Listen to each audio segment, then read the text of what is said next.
definitely interesting times to be alive, am I right?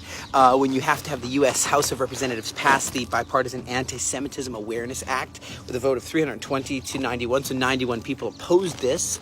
I think it's good to, especially in light of what's going on. It's saying the Department of Education must use the IHRA definition of anti-Semitism when enforcing federal anti-discrimination laws. So 70 Democrats opposed that, 21 Republicans opposed it, and you have the Representative Mike Lawler, and he says he's the bill's sponsor, and he said it's important right now to combat this confusion, this anti-Semitism, this really calls to destroy Israel, and really death to America too. The stuff that's going on is just wrong.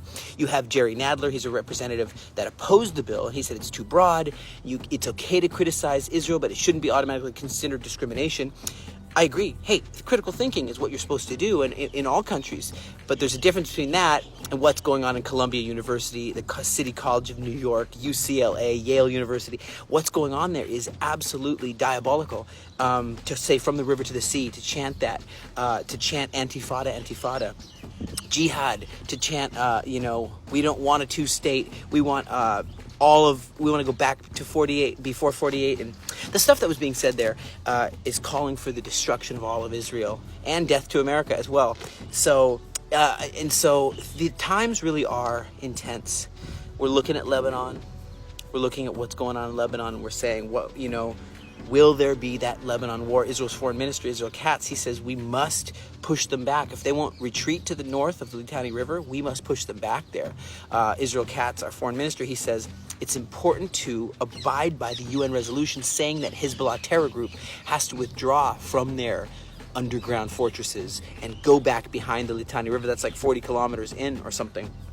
The threat, the thing is, there very well may be a full-scale war to stop this threat that we're enduring every day on our northern border. This is from Lebanon area, Hezbollah terror group. And if they remain, keep on firing what they're doing, IDF has to establish a buffer zone controlled by the military to ensure the security. And Katz expressed that Israel would not hesitate to return to the conditions before October 6th.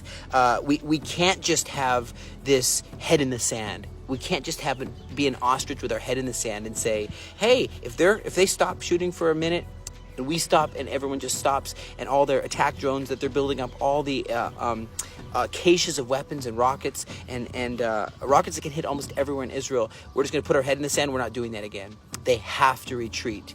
We've seen the deaths of hundreds.